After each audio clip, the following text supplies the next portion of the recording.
We begin tonight with breaking developments in our water crisis as we've learned that Lake Corpus Christi has now dropped below 10%. The reservoirs that supply water to 500,000 people in Texas have never been this empty.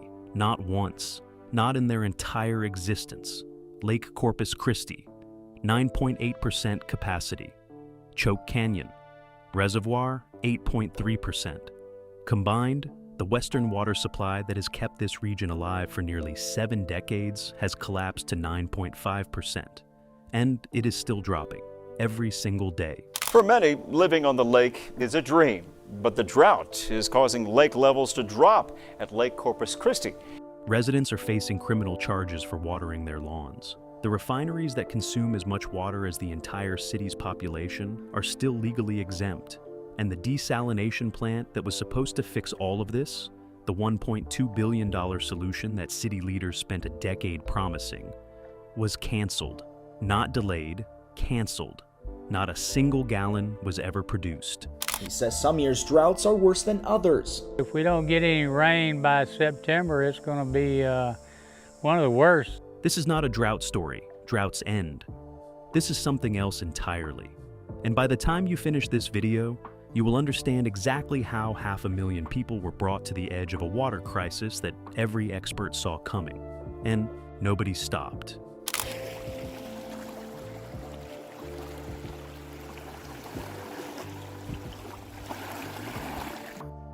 The numbers that should terrify you.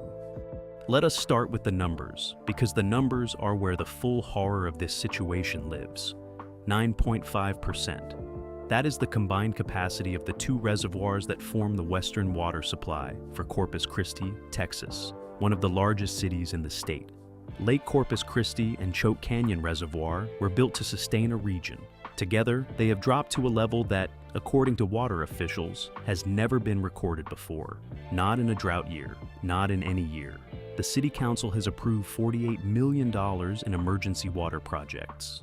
Projects that do not yet exist. Not under construction, not near completion. They do not exist yet. That is the emergency response, funding solutions that are still theoretical, while the water that is very much real continues to disappear. The National Weather Service has issued a warning that if drought conditions persist, the Nueces River, the waterway that feeds these reservoirs, could go dry, not run low, go dry. And now consider this detail because it reframes everything else. A former Assistant U.S. Secretary of Energy, Charles McConnell, now based at the University of Houston, looked at Corpus Christi's situation and asked one question, a single question that should be hanging over every council chamber and boardroom in this city. He asked, did it take them all the way to yesterday to figure out they are going to run out by the end of the year? He called it pretty pathetic. That is a former senior federal energy official, someone who has seen water crises, infrastructure failures, and policy disasters up close. Looking at Corpus Christi and using the word pathetic. So how did it get here? Because it did not happen overnight, and that is the part that should make you genuinely angry. The decade of broken promises. The timeline of this crisis is not a story of bad luck. It is a story of choices, specific, documented, deliberate choices made by people with authority who understood, or should have understood, what those choices would eventually produce. It starts in 2015. The shale boom transformed this stretch of the Texas Gulf Coast into one of the most valuable industrial corridors in North America. Crude oil exports surged. Refineries and chemical plants expanded. Enormous new projects lined up to build. Everyone knew the region needed more water to sustain that growth. In January 2016, Governor Greg Abbott flew to Israel and toured the world's largest seawater desalination plant. Back home, industry groups were actively lobbying the city to build its own. The message was clear: growth is coming, and water infrastructure must match it. In March 2017, the city of Corpus Christi sent ExxonMobil a letter guaranteeing sufficient water supplies. 6 days later, the city applied for state funding to study whether a desalination plant was even feasible. Think about that sequence. The guarantee was issued before anyone had confirmed the water existed to back it up. The promise preceded the plan. In 2019, the City Council unanimously approved a desalination project. Cost estimate, $140 million. Expected operational date, 2023. By 2020, the design had doubled in size. By January 2024, the cost estimate had reached $550 million. By July 2025, it stood at $1.2 billion. And then, in September 2025, after a rancorous 12-hour public meeting that erupted into yelling, the City Council voted to cancel it entirely. A decade of planning, nearly $1 billion in escalating estimates, 0 gallons produced. Here's the question I need you to sit with. While the city was spending 10 years arguing about a desalination plant that never got built, what was happening to the water that was already there? Growing water crisis in Corpus Christi that could soon have big consequences far beyond the coastal bend. Officials are warning that that city could face a water emergency within months and potentially run out of water next year. The plant that changed everything. In 2022, Gulf Coast Growth Ventures came online, a $10 billion plastics facility, a joint venture between ExxonMobil and Saudi Arabia's national oil company, is permitted to consume up to 25 million gallons of drinking quality water every single day at peak production. 25 million gallons per day. That is more than every single resident of Corpus Christi uses combined. The plant started drawing from the same reservoirs that were already declining. The desalination facility that was supposed to replace that water existed only as a proposal on a screen. And here's the detail that changes how you read this entire story. In 2018, when those reservoirs were still 2/3 full, the Corpus Christi City Council created a program that exempted the region's largest industrial water users from drought restrictions. For a fee of just 25 cents per 1,000 gallons, refineries and chemical plants could buy their way out of any mandatory curtailment. Today, residents face criminal charges for watering their lawns. The refineries are still exempted. After the Exxon plant and a new steel mill from Steel Dynamics both came online, up to 80% of Corpus Christi's water supply had been committed to heavy industry. The drought that began in late 2021 did not create this crisis. It exposed what the commitments had already made inevitable. Do you think industrial users should face the same restrictions as residents during a water emergency? Drop that in the comments, because the answer to that question is essentially at the heart of every decision that led to this moment. According to the Texas Tribune, that shortage could also ripple through the state's energy economy because Corpus Christi is one of the nation's largest petroleum export hubs. The emergency plan that does not work. When a level 1 water emergency is declared in Corpus Christi, the plan requires a 25% mandatory cut across the board. That sounds decisive. It sounds like a plan. It is not. Nick Wokelman, interim chief operating officer of Corpus Christi Water, admitted publicly that the city cannot simply shut off valves. Planners are only now, with the reservoirs already at single-digit percentages, beginning to discuss how that mandatory cut would actually be implemented. And the reason they cannot simply cut the industrial supply is not legal, it is physical. The refineries and chemical plants that dominate the region's water use are built to run at a steady state. They cannot throttle down production at will. Changing the water balance inside those facilities raises the risk of overheating, of explosions. Bob Paulison, director of the Coastal Bend Industries Association, acknowledged the situation looks more dire than previously understood. When asked about contingency plans for jet fuel if the refineries were forced to shut down, these are refineries that supply jet fuel to Texas airports. He said, and I want to quote this precisely, "I am sure that someone somewhere is working on that. Someone, somewhere.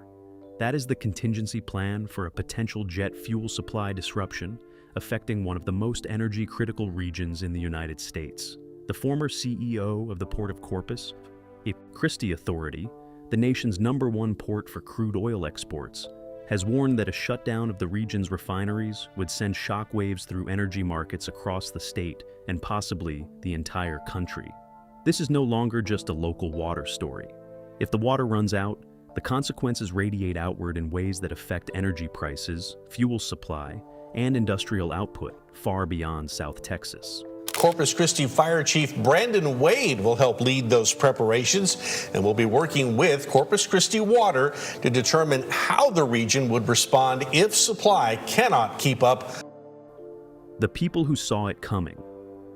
Here is where the story becomes something more than a policy failure, because there were people who raised the alarm, real people with real expertise who tried to stop this. Encarnacion Serna is a retired chemical plant operations manager in his 70s. He spent his career working on reverse osmosis water systems for Valero and Occidental Chemical. He reviewed Corpus Christi's desalination proposals back in 2020 and found what he called fraudulent cost estimates and missing engineering plans. He emailed city officials. For years, they stopped responding. He now says that life in Corpus Christi may soon look like his boyhood in the Rio Grande Valley 70 years ago, when he hung plastic jugs on mesquite branches and carried them on his shoulder to ask nearby companies for water. That is not hyperbole from a panicked observer. That is a measured assessment from a man who spent decades inside the water infrastructure of this very industry, and who has watched official after official dismiss the warnings he spent years delivering. James Dodson, former director of the Corpus Christi Water Department, oversaw a historic expansion of the city's water system in the 1990s. He told investigators that this is the worst scenario he has ever seen. He called it an economic disaster. He said, and this is a direct quote, "Anyone not panicking is crazy."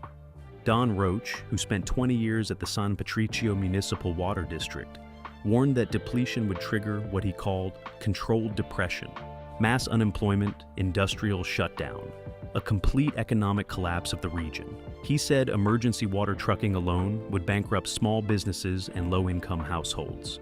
And Texas Agriculture Commissioner Sid Miller issued a public statement calling Corpus Christi the canary in the coal mine for the entire state of Texas.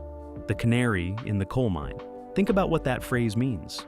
It means this is not just Corpus Christi's problem. It is a preview. The water has gone down significantly, leaving behind areas that were once submerged. Local authorities are keeping a close eye on the situation as drought conditions continue to affect the region. The backup plan is also failing. When the western reservoirs started declining, city leaders pointed to an emergency backup, drilling into the Evangeline Aquifer, located about 20 miles away, and piping in groundwater. The projection was 20 million gallons per day by autumn. It sounded like a lifeline. Then the small city of Sinton filed a legal challenge in February 2026 to block the permits. Sinton's mayor was direct about his reasoning. His city depends on that same aquifer. He was doing, he said, exactly what Corpus Christi was doing, protecting his people. And he is not wrong. Both cities need the same water. There is not enough for both. So, the emergency backup is now in litigation. The desalination plant was canceled. Lake Texana, the eastern supply that currently provides the majority of the city's water, is declining fast enough that curtailment from that source could begin by mid-April. A regional water official, speaking anonymously to protect an ongoing working relationship with the city, offered a stark summary of what a natural rescue would require: 20 to 30 inches of rainfall. Then the official paused and added that it would basically have to be a hurricane. The only thing that saves Corpus Christi at this point, according to someone deeply embedded in the regional water system, is a hurricane. That is where the options have narrowed to.